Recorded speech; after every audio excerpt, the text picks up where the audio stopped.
The wind cuts through the Chicago night like a knife through silence. "Mom, can you see me?" 7-year-old Finn Whitaker's voice trembles as he clutches a handmade box to his chest, standing on the wide stone balcony outside his second-floor bedroom.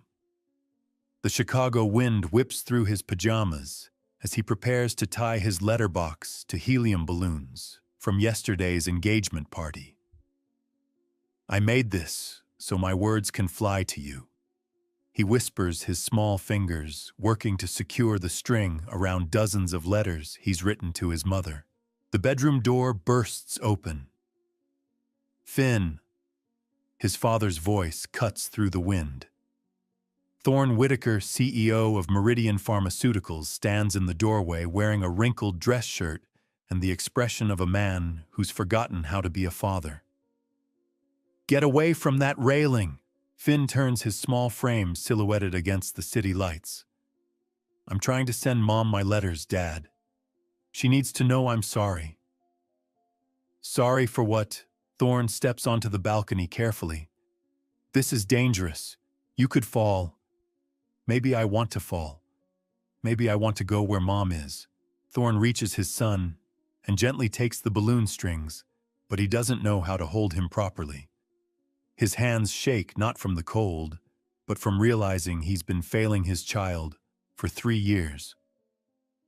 "Don't scare me like that again," Thorne says. "We have a big day tomorrow, the engagement party." "I don't want you to marry her," Finn whispers, clutching his letterbox. "Mom wouldn't want you to marry her either. Leora will be good for us. She'll help us move forward. Mom never moved forward from loving us." 6 hours later, the Meridian Pharmaceuticals boardroom glitters with crystal and ambition. Leora Beaumont stands beside Thorne, her smile perfect and cold. The engagement ring catches the light like a warning, all flash, no warmth. "To new partnerships," she says, raising her champagne glass. "In business and in life." Finn sits in the corner, forgotten, still holding his letterbox. He watches the adults celebrate while his heart breaks. As the crowd toasts, Leora leans down to Finn's level, her voice dropping to a whisper. "You know, sweetheart, your father and I are quite concerned about these letters. Healthy children don't talk to dead people so much." She pauses, her smile never wavering. "We're worried you might need special help, the kind where children go away until doctors fix what's wrong with them. But if you just tried to be normal and focus on your real family instead, well, wouldn't you like to make Daddy happy?" Finn's hand tightens around his letterbox. The woman who's supposed to become his new mother just told him his love doesn't matter. But sometimes when adults stop listening, children find their own way to be heard. What happens when a 7-year-old's desperate search for healing leads him to someone who understands loss better than anyone imagined? 2 blocks from Meridian Pharmaceuticals. The Riverside Community Library exists in a different world. Here, children from Detroit's forgotten neighborhoods gather around plastic tables, their voices filling the air with stories instead of stock reports. And here, Dr. Zaria Nia has found her calling, not in a sterile office, but in the sacred space where broken hearts learn to heal through words. Zaria moves between the children like a gentle storm, her dark eyes holding depths that come from surviving the unthinkable. At 28, she carries the weight of a mother who lost her child and a psychologist who refuses to let other children fall into the darkness she knows too well. "Remember," she tells the children, "your letters don't have to be perfect. They just have to be true." 8-year-old Maya raises her hand. "Miss Zaria, what if the person you're writing to can't write back?" The question hits closer to home than Maya could know. Zaria's own 5-year-old son Kai will never write back. He's been gone for 2 years, taken by the same street violence that claims too many children in neighborhoods society has forgotten. Then you write for both of you, Zaria says softly. You write with enough love for two hearts. 3 miles away in a mansion that feels more like a mausoleum, Finn makes a decision that will change everything. He can't take another minute of Leora's fake smiles and his father's empty promises. So he does what children do when the adult world becomes unbearable. He runs. The walk to the community library takes 47 minutes.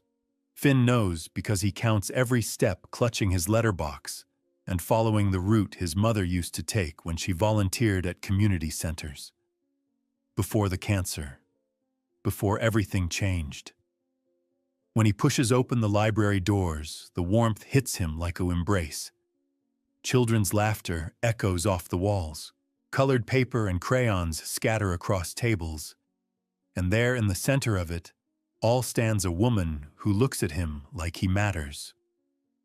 "Are you lost, sweetheart?" Zaria asks immediately, noticing the expensive clothes and the haunted look in Finn's eyes. "No," Finn says, then reconsiders. "Yes, maybe. I don't know." Zaria kneels to his level, her voice gentle. "What's your name?" "Finn. I brought letters for my mom, but she's dead, and I don't know how to mail them to heaven." The words slice through the room's cheerful noise. Other children stop what they're doing and look over. They recognize the ache in Finn's voice. Most of them know loss intimately. "Death doesn't have a postal service," Zaria says carefully. "But love finds its own way to travel. Can I see your letters?" Finn hesitates, then opens his box.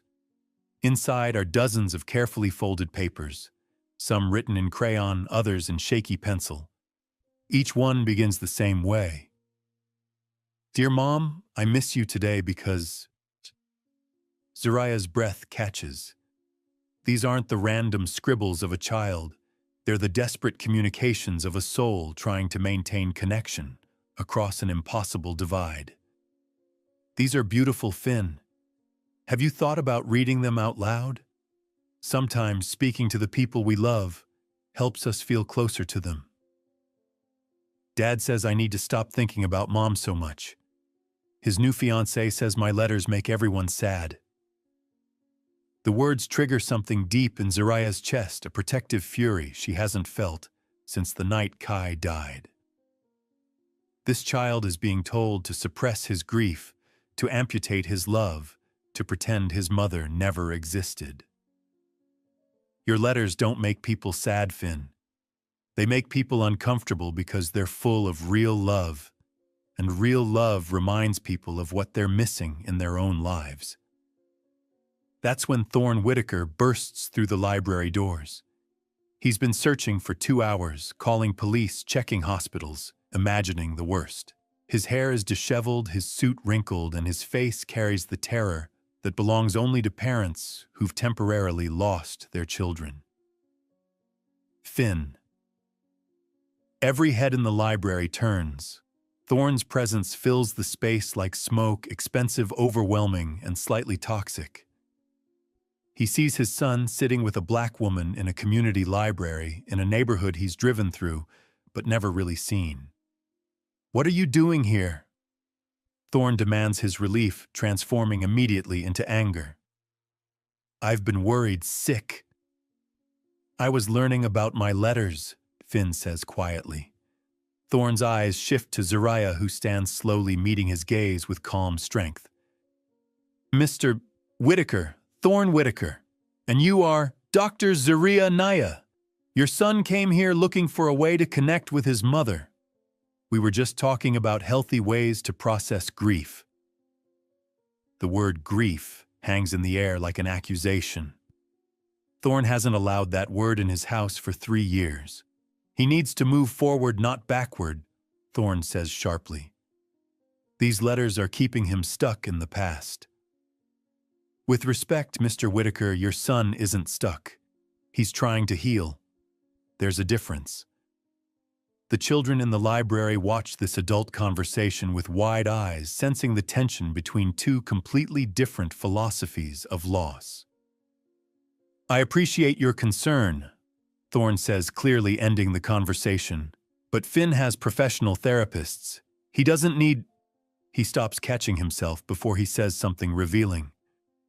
He doesn't need what? Zariah asks, her voice deadly quiet. Thorne looks around the library at the used books, the mismatched furniture, the children whose clothes aren't designer brands. His prejudices rise to the surface. He doesn't need amateur therapy from someone who doesn't understand our situation. The words hang in the air like a slap. Every adult in the room recognizes the subtext. Zariah doesn't flinch. She's heard worse. You're right, Mr. Whitaker. I don't understand your situation. I understand loss. Come on, Finn, Thorne says, reaching for his son's hand. We're leaving. But Finn doesn't move. He looks at Zariah, then at his father, then at the letterbox in his lap. Dad, can Dr. Zariah come to our house just once, to help me write a letter to Mom about how I'm feeling? The request catches Thorne off guard. His son hasn't asked for anything in months. Now suddenly there's a spark of something: hope, interest, life. Thorne looks at Zariah again, this time really seeing her. The intelligence in her eyes. The way Finn relaxes in her presence. The careful attention she pays to every word his son speaks. One session, he says finally. To help him transition. Zariah nods, understanding exactly what transition means in Thorne's vocabulary. It means moving past grief, forgetting his mother, accepting Leora as a replacement. She has other plans.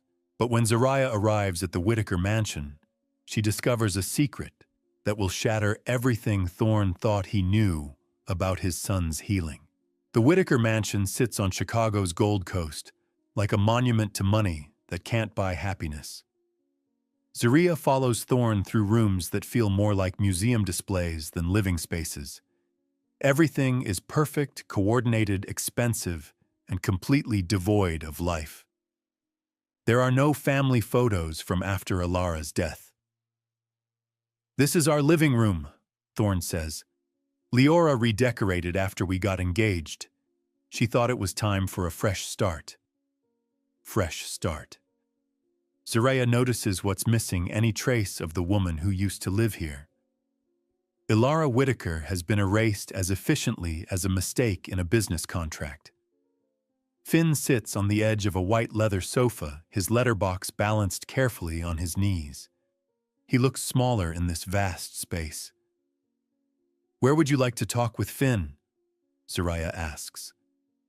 Here is fine, Thorne says, settling into a chair positioned to oversee the conversation. I'd like to observe the session. Zariah shakes her head gently. Therapy works best when children feel safe to express themselves without judgment. Thorne's jaw tightens. He's not used to being dismissed in his own home. But something about Zariah's quiet authority makes him step back. I'll be in my office, Thorne says, down the hall. When they're alone, Finn's carefully constructed composure crumbles. She threw away Mom's coffee mug, he whispers. Leora said it was chipped and ugly, but it was Mom's favorite. She used to make faces at me through the window while I ate breakfast. Zariah sits beside him, her presence immediately making the sterile room feel more human. Tell me about your mom's morning routine. She would wake up before Dad and make coffee in this old blue mug that said "World's Greatest Mom." Then she'd stand at the kitchen window and wave at me while I ate cereal. She'd make funny faces like crossing her eyes just to make me laugh before school. As Finn talks, his voice grows stronger. This is the first time in months that anyone has asked him to remember his mother as a living person.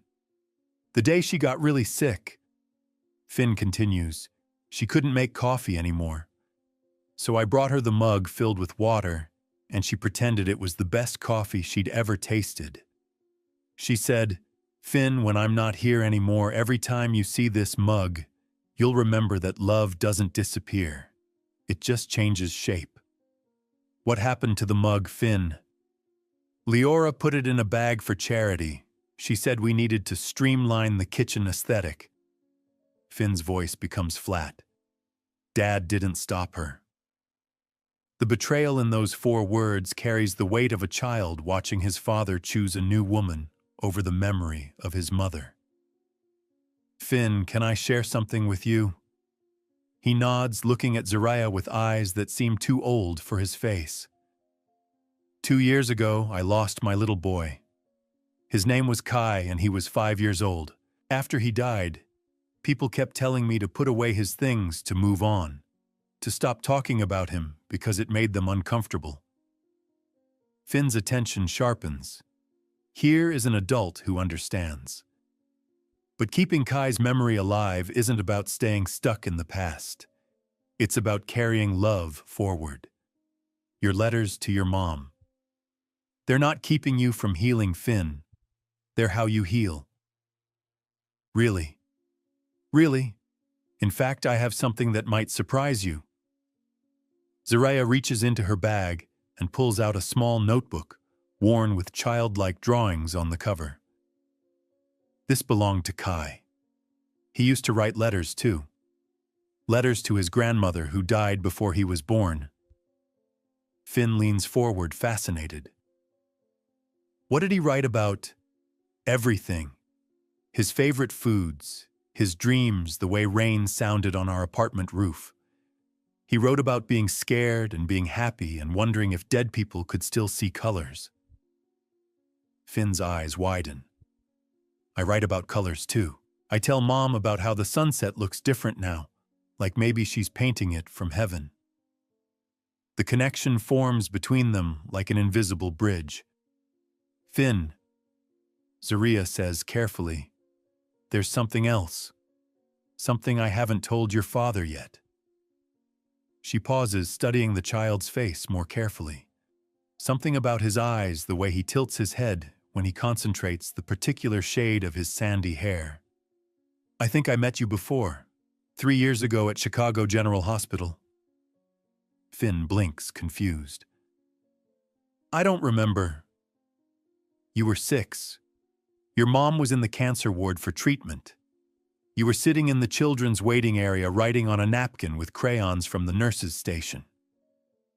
Zariah reaches into her wallet and pulls out a carefully preserved piece of paper.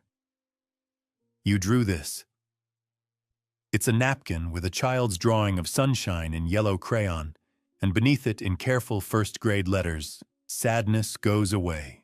Shatikotij, you saw me crying in the hallway after the doctors told me there was nothing more they could do for my son Kai. You didn't know me, but you walked over and handed me this. You said, my mom says when people are extra sad, they need extra sunshine. The memory crashes back to Finn in waves. The hospital, the smell of antiseptic, his mother getting sicker every week, a beautiful woman with tears streaming down her face who looked like she needed a friend. You're the crying lady, Finn whispers. You had on a blue sweater and you looked like you forgot how to breathe. That's right. And this napkin, this little piece of sunshine you gave me, it saved my life. I was planning to give up that day. Your kindness reminded me that there was still goodness in the world worth living for. She traces the faded crayon marks with her finger. I kept this napkin in my wallet for 3 years. Every morning when I feel hopeless, I look at it and remember what a 6-year-old boy taught me about love being stronger than despair. I remember you now, Finn says softly. You smelled like lavender perfume, and when you smiled at my picture, it was the first time I saw anyone smile in the hospital. You saved my life that day, Finn, and now I want to return the favor. But their moment of connection is shattered by the sound of high heels on marble.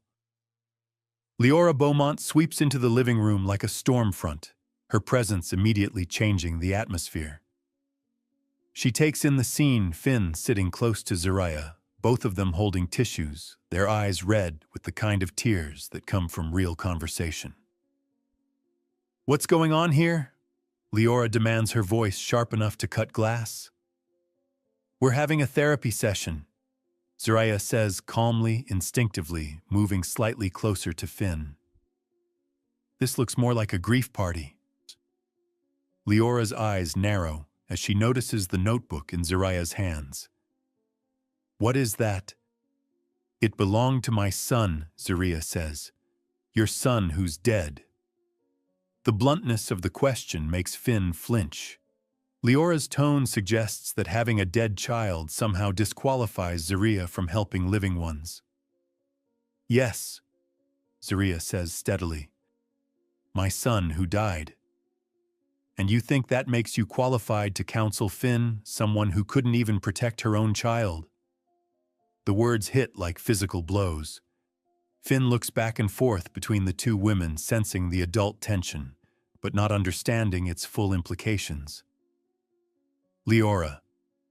Thorne's voice comes from the doorway. He's been listening, drawn by the sound of conflict. That's enough. Is it, Thorne? Because I come home to find our future son having some kind of group therapy session with a stranger digging up painful memories that we've all agreed he needs to move past. We haven't agreed on anything, Finn says quietly, but his words carry surprising strength. I never agreed to forget Mom. Leora turns to him with the kind of smile that doesn't reach the eyes. Sweetheart, no one's asking you to forget your mother. But dwelling on death isn't healthy for a growing boy. You need to focus on your future family now. You're not my family, Finn says, his voice barely above a whisper. And you're not my mom. The words land like grenades in the perfect living room. Leora's composure cracks for just a moment, revealing something cold and sharp underneath. Your mother is gone, Finn. I'm here. Your father chose me to be your new mother, and you need to accept that reality. My mom isn't gone, Finn says, standing up from the sofa.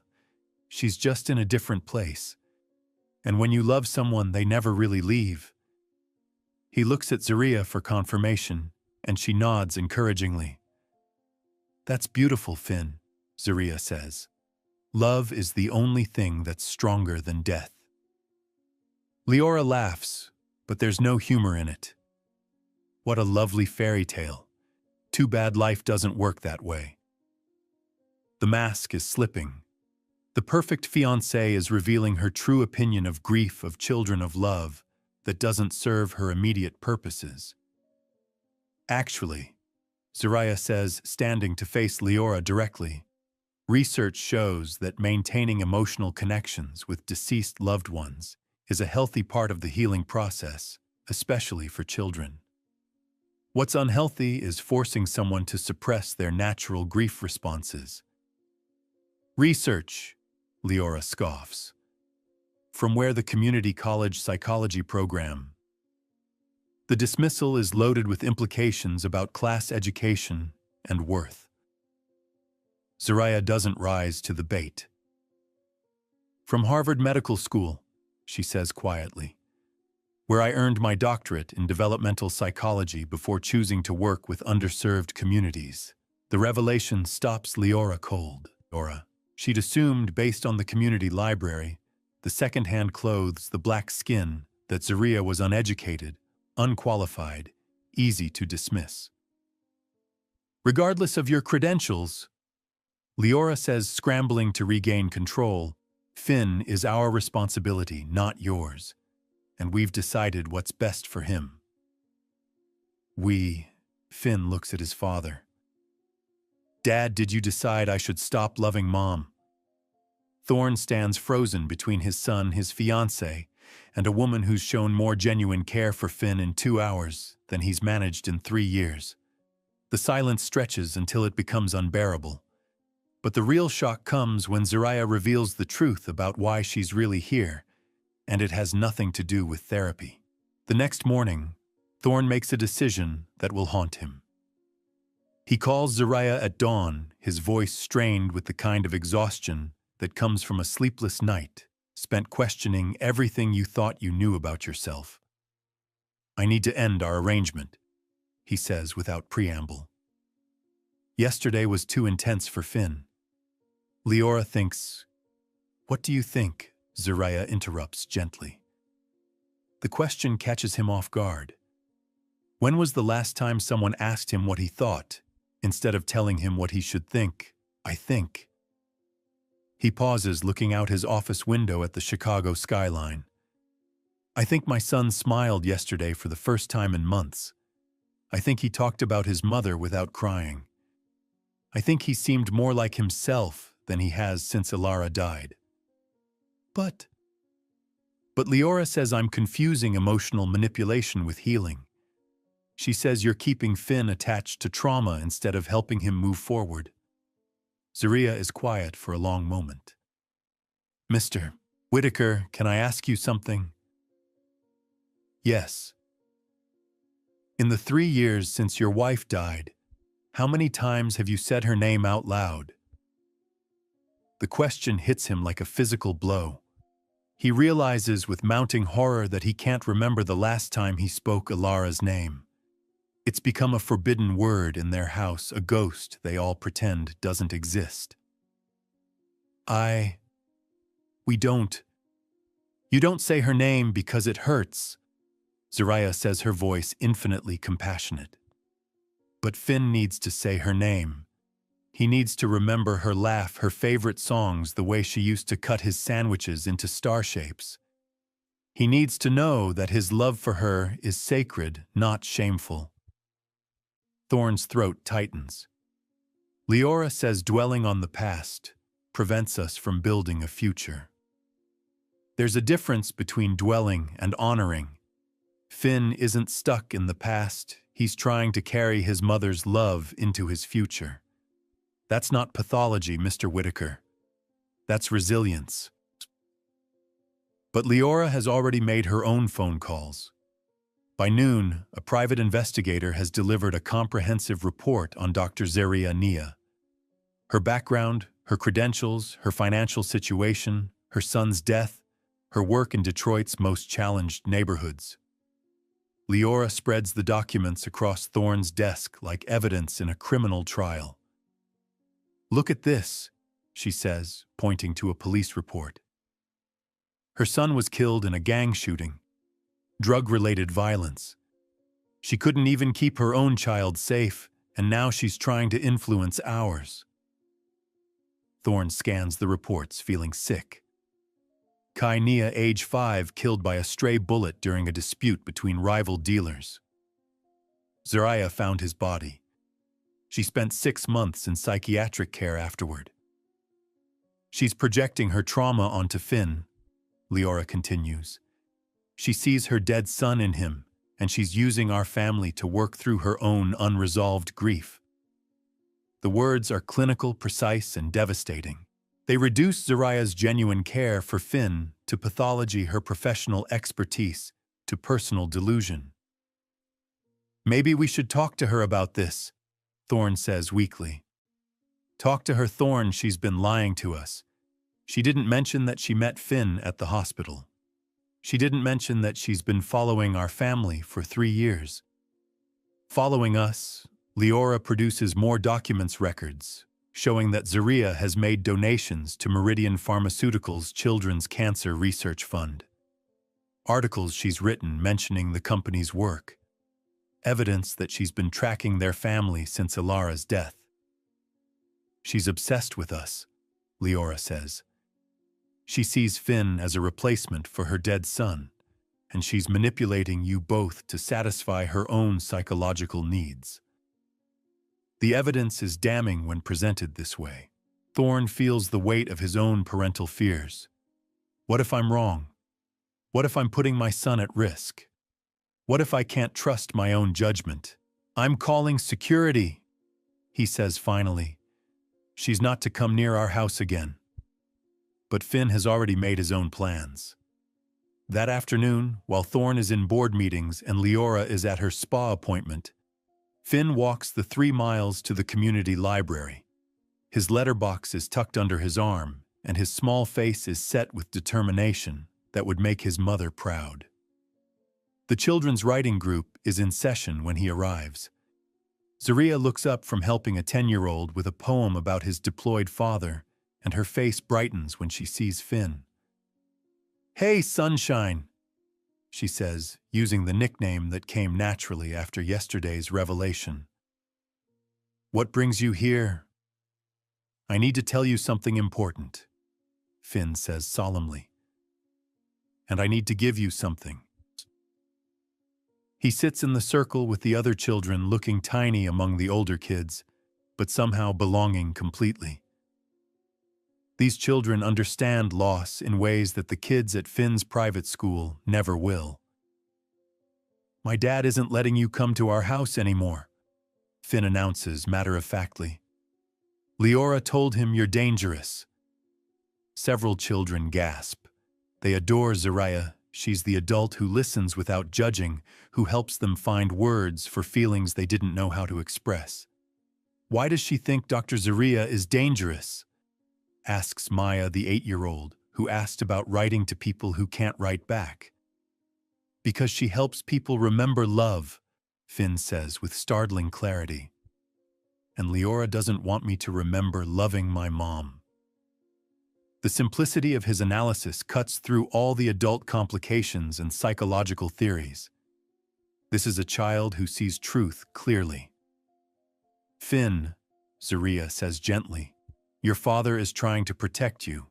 Sometimes adults make decisions that don't feel right to children, but they're doing what they think is best." "Are you going to stop helping kids write letters?" "No, sweetheart. I'm going to keep doing this work as long as children need it." "Good." Finn reaches into his letterbox and pulls out an envelope different from all the others. This one is addressed not to Mom in heaven, but to Dr. Zaria. "I wrote this for you last night," he says, handing her the letter. "Because you saved me too." Zaria opens the envelope with trembling hands. Inside, in Finn's careful 7-year-old handwriting, is a letter that will break her heart and heal it simultaneously. "Dear Dr. Zaria, thank you for telling me that loving my mom isn't wrong. I was starting to think maybe it was because everyone always gets quiet when I talk about her. I'm sorry your little boy died. I bet he was smart like you and kind like you. I bet he loved you the way I love my mom. I know I can't replace Kai, but maybe we can be friends who both miss someone we love.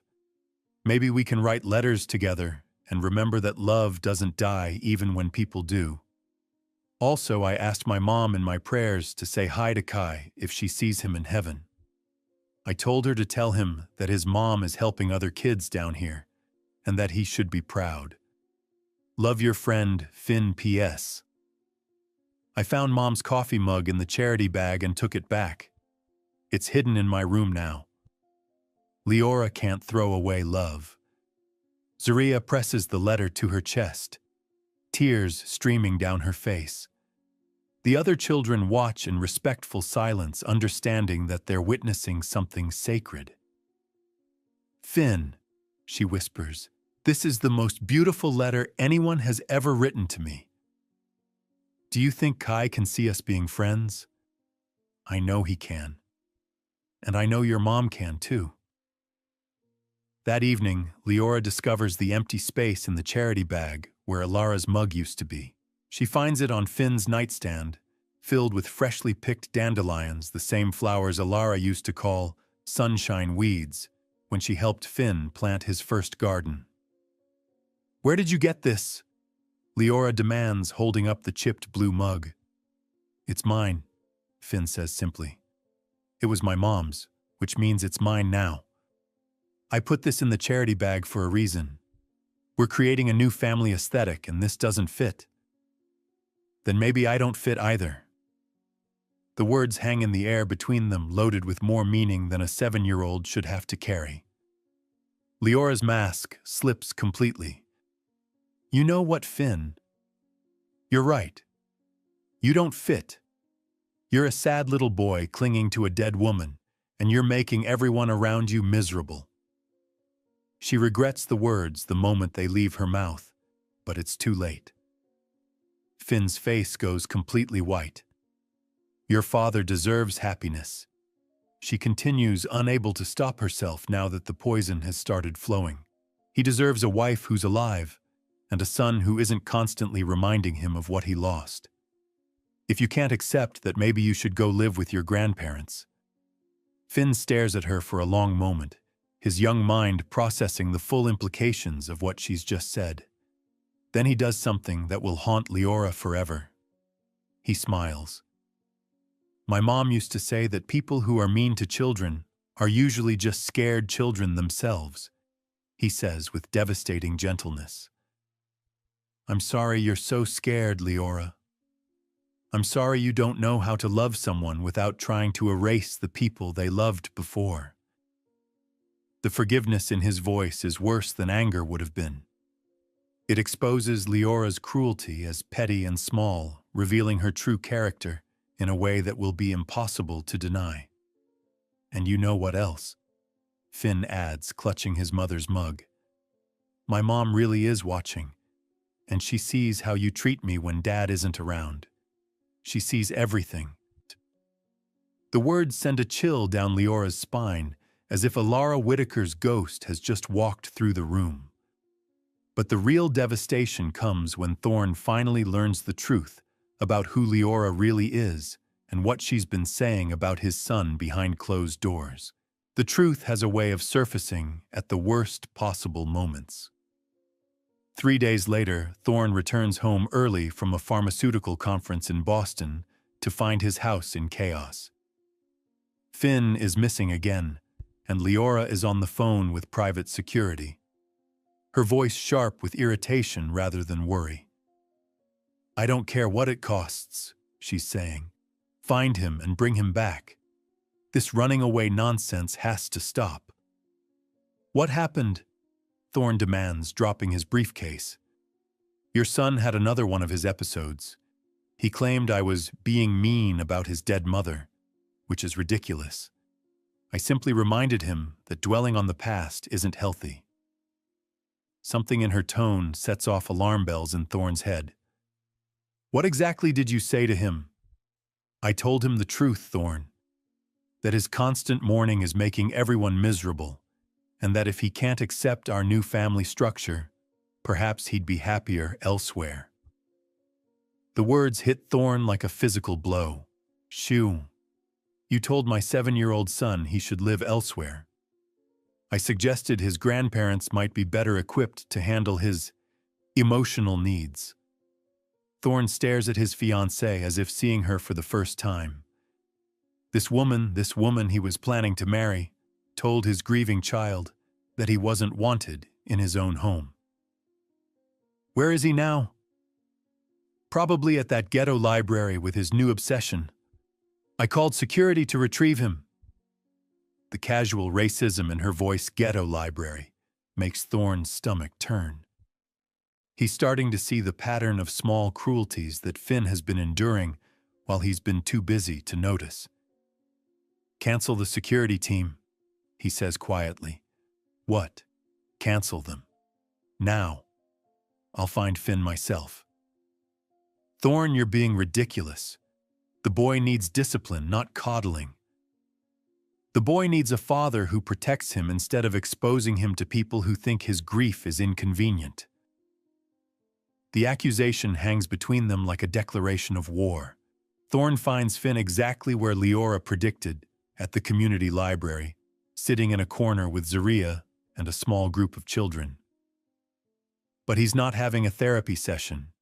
He's reading aloud from a handmade book titled Letters to Heaven, Stories of Love That Never Dies. The book is filled with letters from all the children in Zaria's group. Letters to grandparents, siblings, parents, friends who are gone but not forgotten. Finn's voice carries clearly through the library as he reads, Dear Mom, today, I helped other kids write letters to people they love who died. It felt like you were there with me, showing me how to be kind to people who are sad. I think this is what you meant when you said love doesn't disappear, it just changes shape.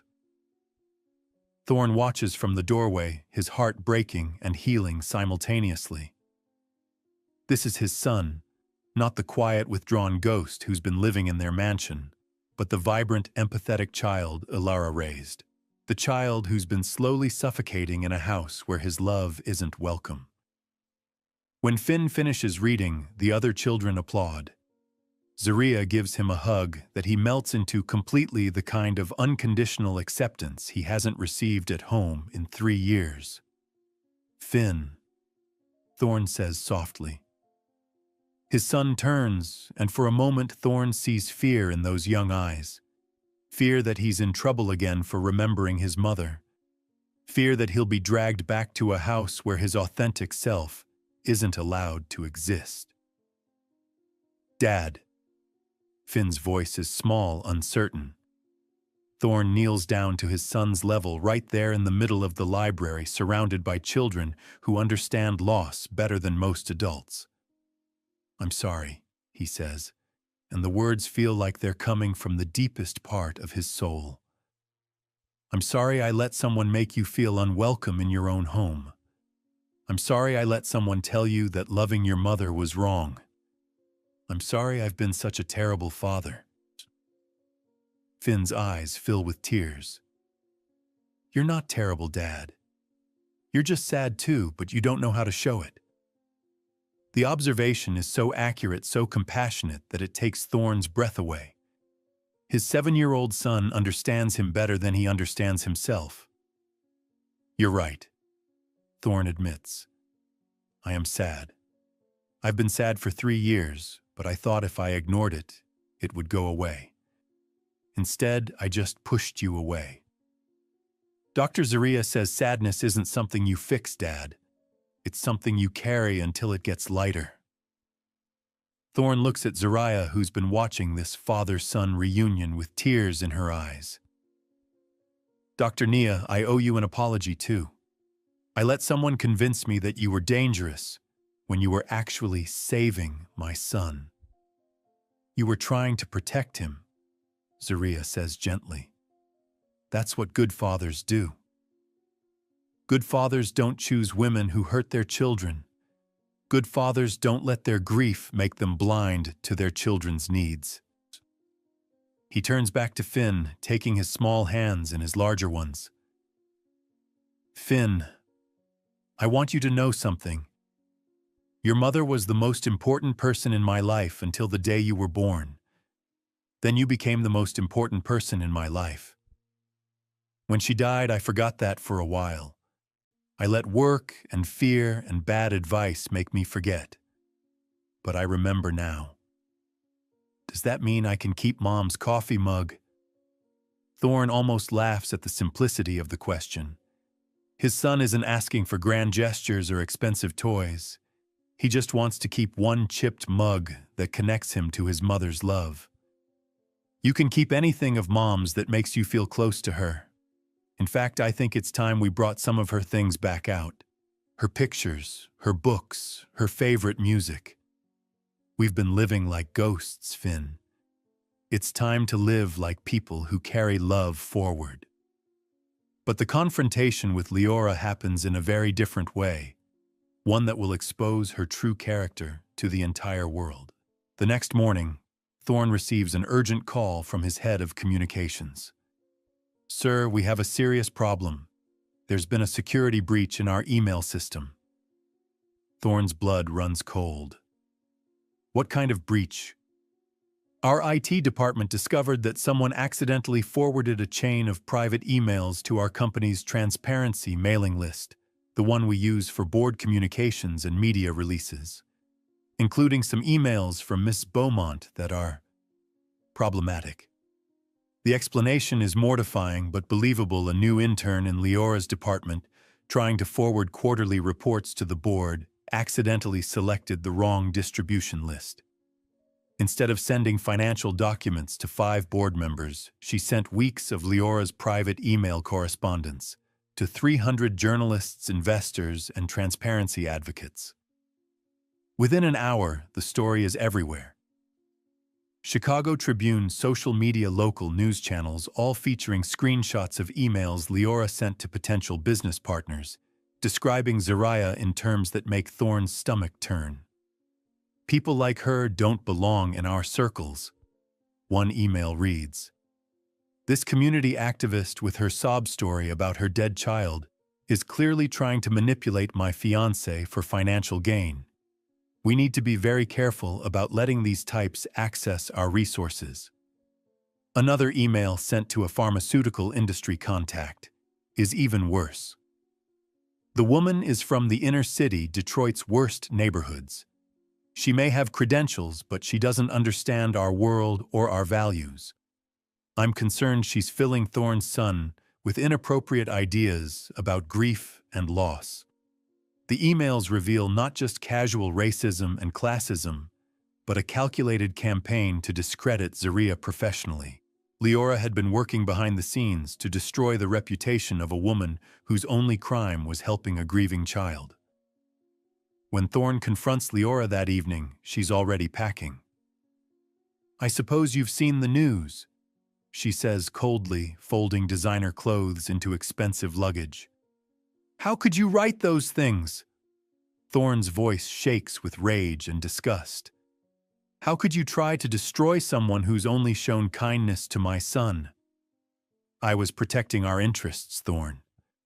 That woman was clearly manipulating you both." "Stop." He can't listen to more lies. "Just stop. The only person who's been manipulating anyone is you." Leora's mask finally slips completely.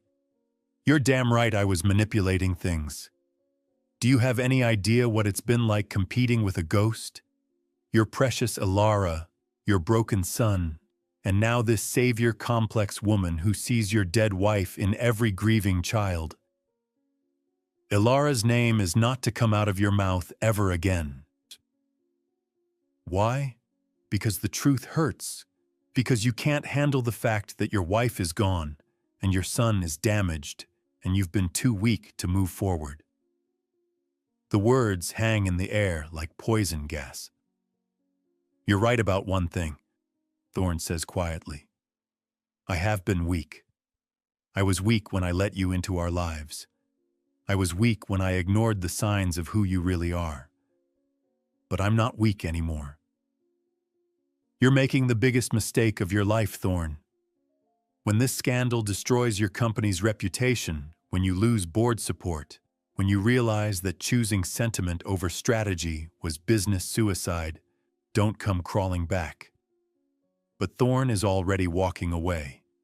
He has more important things to do than listen to threats from a woman who just revealed herself to be exactly the person Finn always knew she was.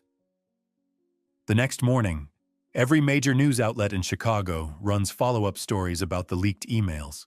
Editorial writers praise Meridian Pharmaceuticals for taking a stand against discrimination. Child advocacy groups rally around Zariah. The medical community condemns Leora's attempt to discredit a licensed professional based on race and class. Within a week, Leora loses her position as CFO of her own company. The board of directors, horrified by the public relations nightmare, asks for her resignation.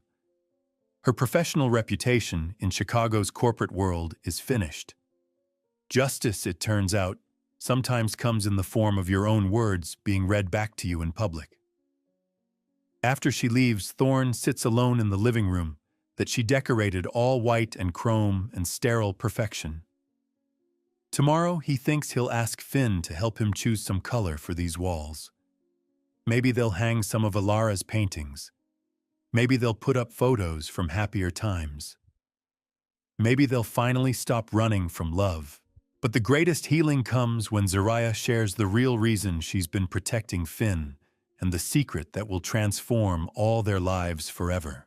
2 weeks later, Thorne sits in the community library, watching his son teach younger children how to fold letters into paper airplanes. The trick, Finn explains to 5-year-old Marcus, is to make sure your words are light enough to fly but heavy enough to carry love. It's been 14 days since Leora left, and the house already feels different. Ilara's pictures are back on the walls. Her favorite music plays softly in the kitchen. Finn has moved his mother's coffee mug to the breakfast table where it holds fresh flowers every morning. The changes aren't just cosmetic. Finn is eating better, sleeping through the night, laughing at things that aren't forced or polite. He's becoming himself again, or maybe becoming who he was always meant to be.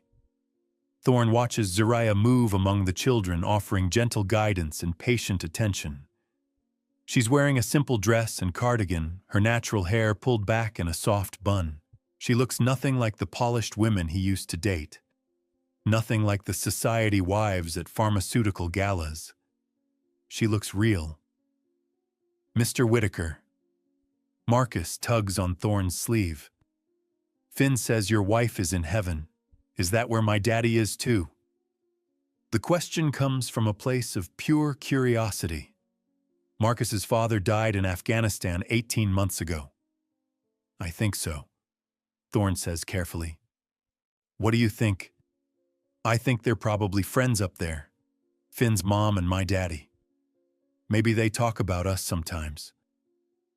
The simple faith in the child's voice hits Thorn unexpectedly.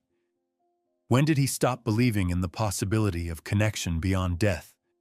When did he decide that hope was naive and love was weakness? I bet they do talk about you, he tells Marcus. I bet they're very proud. After the children's session ends, Zariah approaches Thorn with something that looks like nervous excitement. Can we talk? She asks. There's something I need to show you.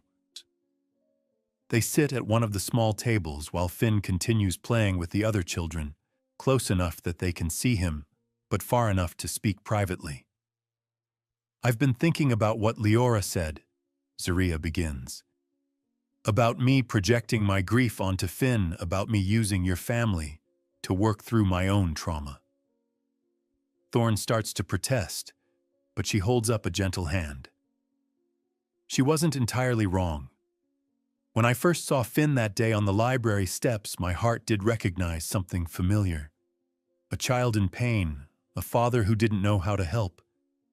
It reminded me of Kai and me. Zariah. But there's something else. Something I haven't told you about that day in the hospital 3 years ago. And something I haven't told you about what I did with the payment you gave me for helping Finn. She reaches into her bag and pulls out 2 things, the worn napkin Finn gave her with his crayon drawing of sunshine, and the words, "Sadness goes away," and a folder filled with photographs and documents. I told you this napkin saved my life, and that's true. But I didn't tell you why I was at the hospital that day. Thorn waits, sensing the importance of whatever she's about to reveal. I wasn't there for Kai. He had died 6 months earlier. I was there for me. She takes a shaky breath.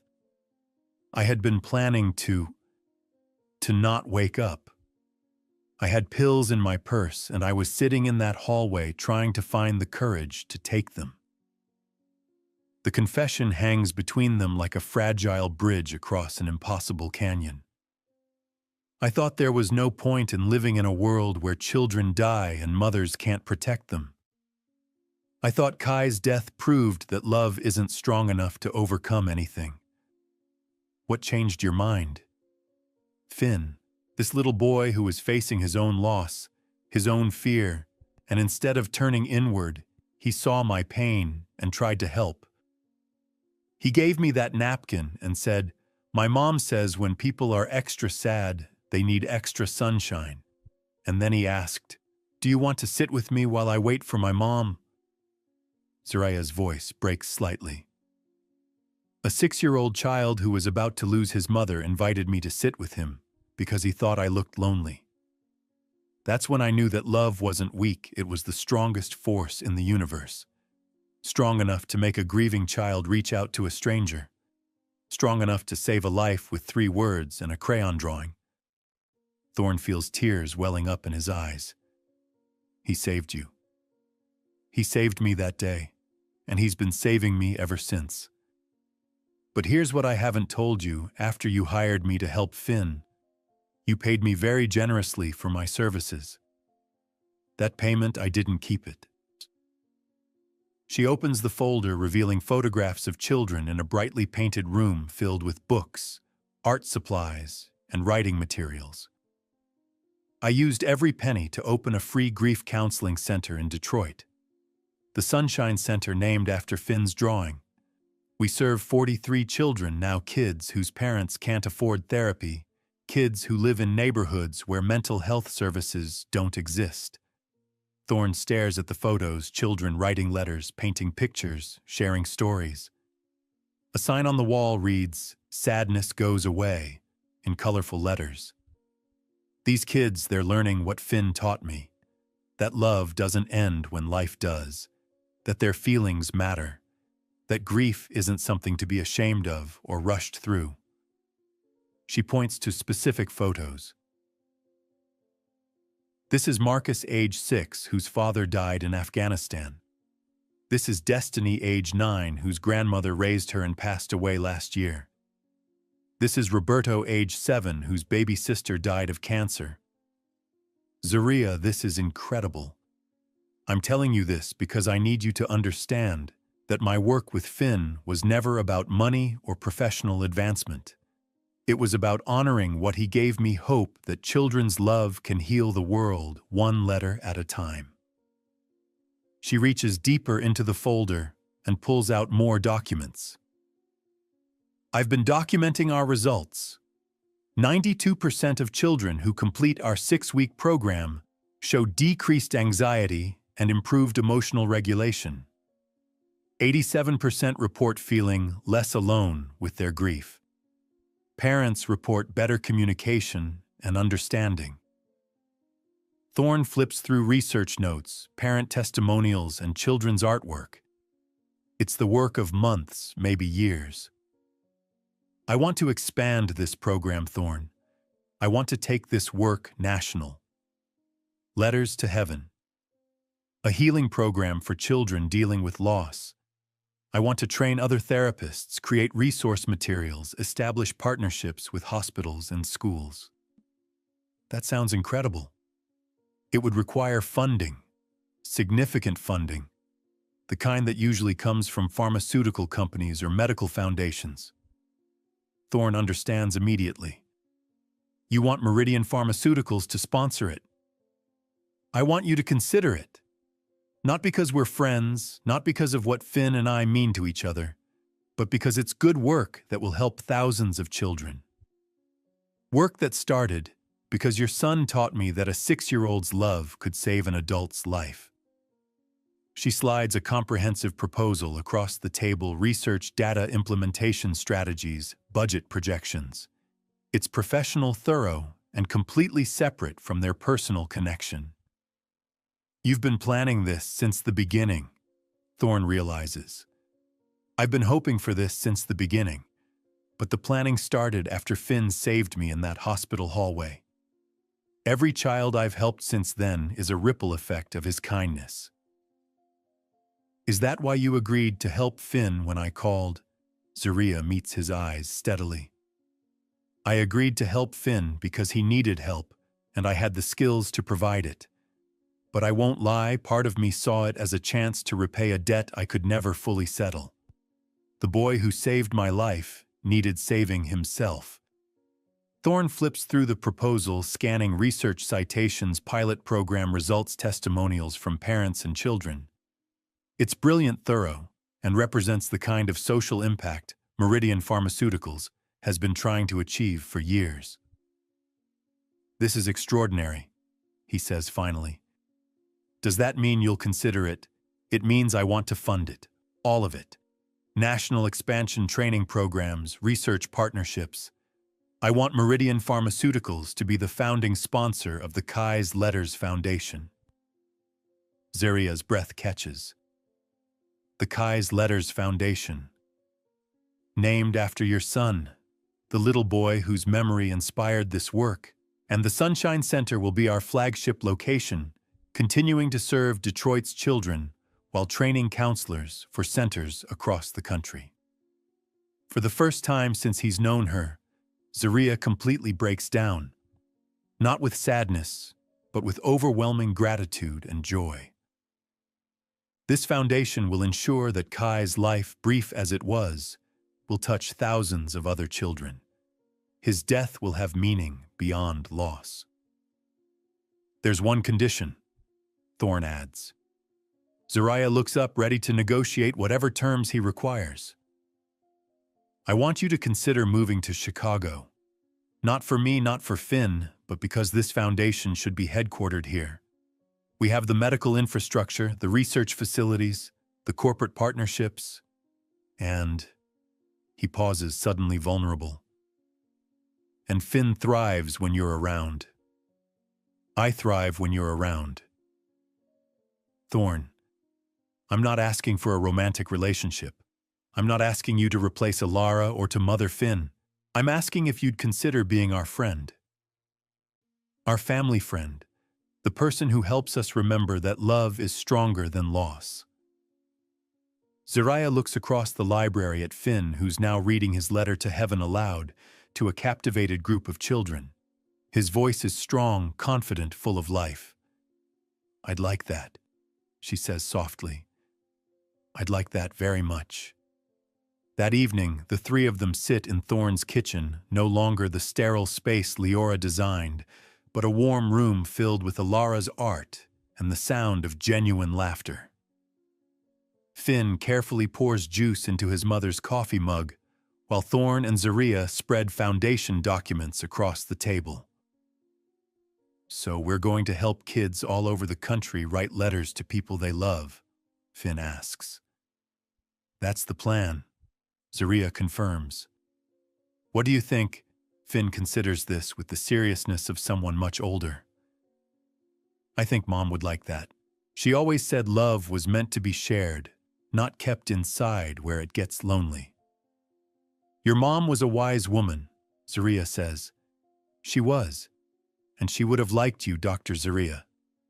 She would have said you have a helper heart. A helper heart. That's what she called people who see sad things and try to make them better instead of looking away.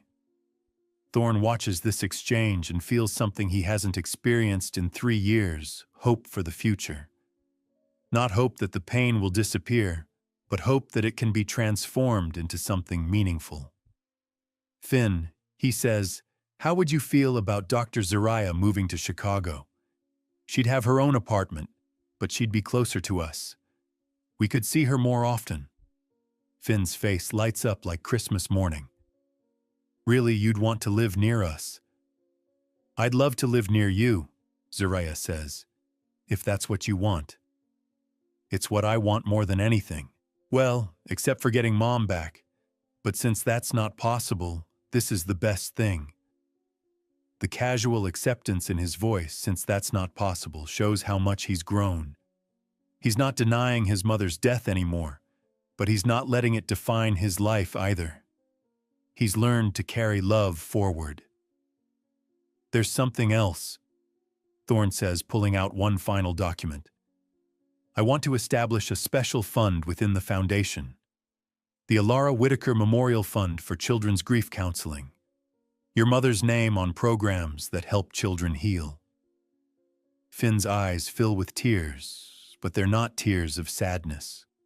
They're tears of recognition, of feeling truly seen and understood.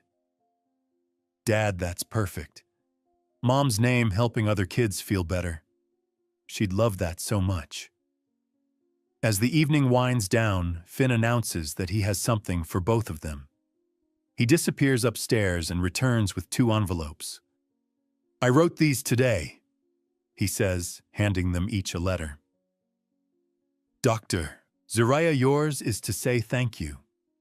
Dad, yours is to say I'm proud of you for choosing love over fear. They read the letters in respectful silence, each one a masterpiece of 7-year-old wisdom and compassion. Finn's letter to his father ends with words that will stay with Thorn forever.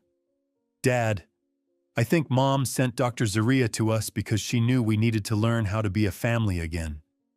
Not the same family we were before, but a new family that remembers the old love and makes room for new love too. Outside Chicago glitters in the darkness, full of millions of lives and stories and losses and hopes. But inside this kitchen, three people who found each other through grief are building something beautiful from the pieces of their broken hearts. They're learning that healing doesn't mean forgetting. It means carrying love forward in new ways with new people, toward new possibilities for connection and joy. They're learning that sometimes the most profound gifts come wrapped in the deepest sorrows. And they're learning that love really is stronger than death, not because it can resurrect what's lost, but because it can transform what remains into something sacred and life-giving. The final moments will show you how their simple act of love creates ripples that change hundreds of lives in ways they never imagined. 1 year later, the first annual Kai's Letters Foundation Gala fills Chicago's most prestigious ballroom. CEOs sit beside community activists. Suburban mothers share tables with inner-city teachers. Grief counselors laugh with pediatric oncologists. Children who've lost parents mingle with parents who've lost children. At the center stands Finn Whitaker, now 8 years old, and serving as the foundation's youngest ambassador. He's reading a letter written by a 10-year-old girl in Seattle, whose brother died in a car accident. Dear Tommy. Finn reads, his voice clear and strong. I'm not sad today because Dr. Sarah taught me that missing you means I loved you, and loving you means you're still with me. The ballroom is silent except for the quiet sound of hearts opening. Behind Finn, a large screen displays photos from Letters to Heaven programs across the country. Children in hospital playrooms writing to grandparents. Teenagers in grief support groups crafting poems to deceased siblings. Each image tells the same story, love finding a way to bridge the impossible gap. Dr. Zariah Nia steps to the podium, her presence commanding attention without demanding it. This foundation exists because a 6-year-old boy gave sunshine to a stranger, she says. Finn Whitaker saved my life with 3 words and a crayon drawing. Tonight, because of his kindness, we've helped over 10,000 children discover that their love is stronger than their loss. The audience erupts in applause, but Zariah holds up a gentle hand. This work isn't about us. It's about every child who's ever felt like their grief was too big. It's about proving that healing doesn't require forgetting. It requires remembering with hope instead of despair. She looks directly at Finn, who beams back with pride. Letters to Heaven programs are now active in 43 states. We've trained over 500 grief counselors.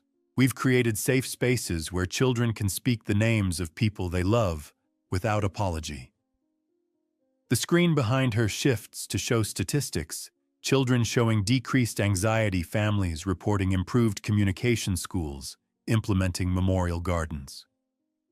This year we'll be expanding internationally. The power of written connection, these aren't uniquely American needs. Children everywhere benefit from learning that their love doesn't have to end when life does.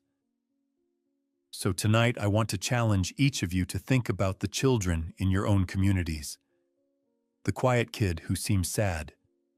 The student whose parent deployed and never came home. Zariah's voice grows stronger. Grief touches every family, but healing doesn't have to be solitary. When we create communities where love is celebrated rather than pathologized, where memory is honored rather than buried, we transform society's relationship with loss itself. So here's my challenge. Go home and ask a child about someone they love who isn't with them anymore. Listen without trying to fix their feelings. Help them write a letter, draw a picture plant, a flower. Show them that their love matters. The standing ovation seems to go on forever, but Zariah only has eyes for Finn, who's applauding with tears of joy, and Thorn, whose expression shows a man who's discovered that the most successful venture of his life has nothing to do with pharmaceuticals.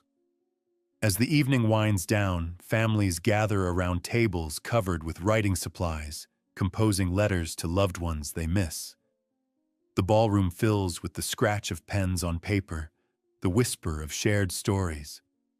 Finn moves between the tables like a small ambassador of hope, offering colored pencils and encouragement. When a 4-year-old girl asks him how to spell Daddy, he kneels beside her and helps her sound out each letter. There, he says when she finishes. Or now your daddy knows you're thinking about him. How do you know? She asks. Finn considers the question seriously. Because love is like sunlight, he says. Even when you can't see it, it's still there making everything grow. As the gala ends and families head home, Thorn, Zaria, and Finn stand together on the ballroom's balcony, looking out at Chicago. The city lights twinkle like stars, each one representing a life, a story, a love that continues despite loss. Mom would have loved tonight, Finn says quietly. How do you know? Thorn asks. Finn smiles, pointing up at the brightest star visible. Because she told me. In my letter this morning, she said she's proud of how we turned our missing her into helping other people. It's been over a year since Alara's death stopped being taboo in their house. Now they talk about her regularly, not with desperate clinging, but with warm recognition of love that's found new forms. What did you tell her back? Zaria asks. I told her that loving her taught me how to love other people better. And I told her that if she sees Kai up there, she should tell him that his mom is changing the world down here. Tomorrow, Zaria will fly to Los Angeles to speak at a children's hospital. Next week, Thorn will testify before Congress about pediatric grief services. Next month, Finn will help break ground for the first permanent Letters to Heaven Center. But tonight, they're simply 3 people who found each other in darkness and learned to create light together. Ready to go home? Thorn asks. Yes. Finn says, then adds, let's go home and write Mom a letter about tonight. She'll want to know that her love is still helping people. They go home to a house warm with memory and bright with hope, where Alara's coffee mug holds fresh flowers and her favorite music plays softly, where grief and joy coexist like old friends. They write a letter together, father-son, and the woman who taught them both that healing doesn't require forgetting, just remembering with love instead of despair. Outside, Chicago sleeps under stars, and somewhere in the darkness, other families are learning the same lesson, that love really is stronger than death. Not because it can bring back what's lost, but because it can transform what remains into something beautiful and lasting. The letter begins, Dear Mom, tonight we celebrated how your love is still changing lives. And in writing rooms across the country, other children pick up their pens and begin their own letters to heaven. Because love always finds a way.